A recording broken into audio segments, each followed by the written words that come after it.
This is Pete Burns of Dead or Alive, and this is our new album, My Bad and Dangerous to Know.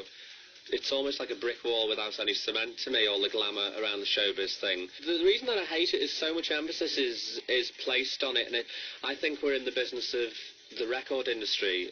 I'm a recording artist, I'm not an all-round media entertainer.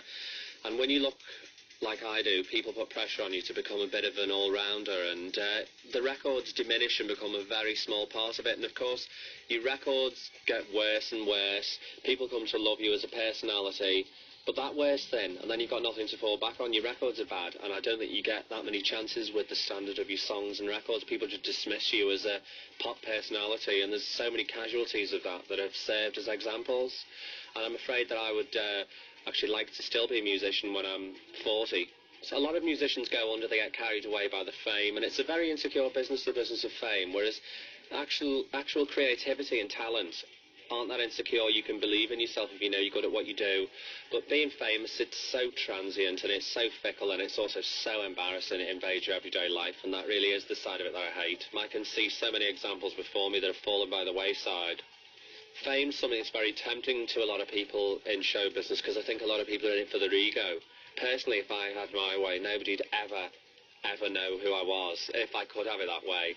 I like to just stay in the studio and record and be as anonymous as possible. And having an 18-month break from it has enabled me to be relatively anonymous, and it's something that I really treasure.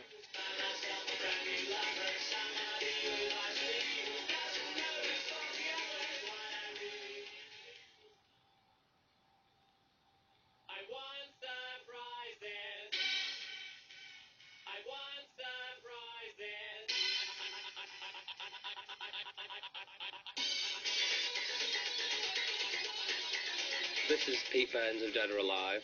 The way that I think Dead or Alive will survive is that any measure of success we've had, we've never really thrown everything at the wall. We had success all over the world with Spin Me Round, and we could have gone and done endless promotion in every country in the world.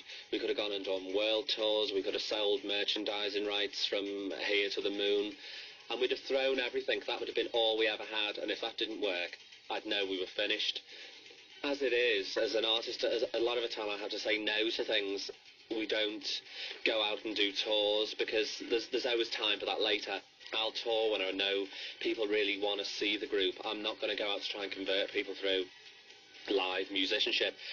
We did a tour in England on the success of Spin Me Round, and to be honest with you, I feel that we're too good a touring group because we didn't get any credit at all for the musicianship. People said, oh, it must have been on tape, which it wasn't, but then again, you can't force English papers to print a retraction. And during that tour, I just thought, I was very disillusioned. I thought, why bother? You know, why bother? It doesn't matter to the public that much if you tour. And the promotion vehicles were offered. There's so many things. I could have probably been on so many chat shows, but I don't really feel I have to explain so much and justify myself. All I am is a recording artist.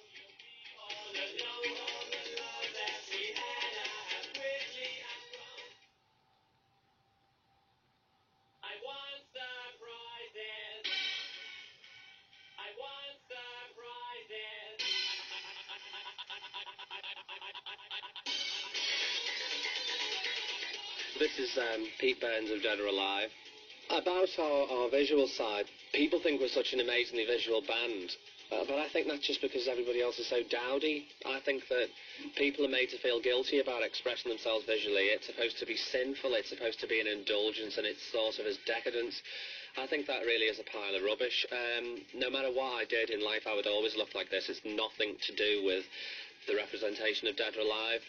And as Dead or Alive become more successful, and everybody's looking for something to market you by, and they start putting the emphasis on clothes, the more I'll just wear tatty L jeans and not bother, because I never want to feel confined in one area. I never want to be sold as a fashion group. I never want to be sold as some weird underground group. We're just a group of musicians. So I've looked like this for a very long time, and I've lived a lot of my life in private and really not been bothered, and I don't see the fact that I make a few records that sell a few million that it should change anything.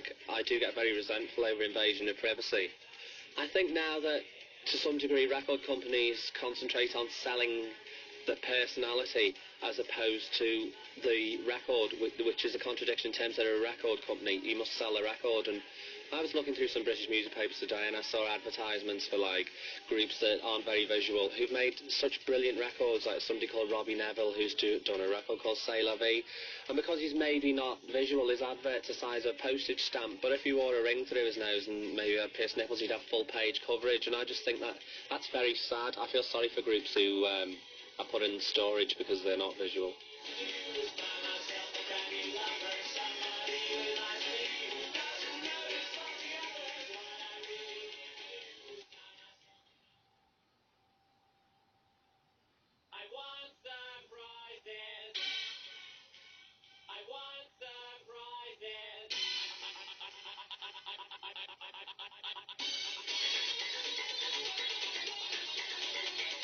This is Pete Burns of Dead or Alive. My hair looks probably a little Rastafarian. Well, the inspiration probably is I lived for about 8 years in the mainly black area of Liverpool where there's a lot of Rastafarians, and it's pretty hard for things not to rub off, really. So it's just you absorb influences from wherever you are, and it just so happens that the only places somebody like me could live in a town like Liverpool were the black areas, I suppose. There's no outside environment that I directly live in has an effect on my music at all. Our main musical inspiration comes from... I heard a Donna Summers record years ago called I Feel Love, and it was at the time of all the punk music, and I really didn't like any of the punk music. I could not see anything to do with it, although I probably looked like a punk at the time. And I used to think this is the record that I really wish I'd made this record. And then a guy called Sylvester made a record called You Make Me Feel Mighty Real. That was just my dream, to make music like that, to make disco music. And through various incarnations of Dead or Alive, everything was a stepping stone to making this sound. I had musicians in the early days who weren't able to make this kind of sound, so that didn't bother me too much. I wanted to make a few records, make some money, get some new musicians, and everything was just a stepping stone to this sound. But of course it was influenced by things like Sylvester and, say, Donna Summer and other pop records. I've fused the ideas that I liked.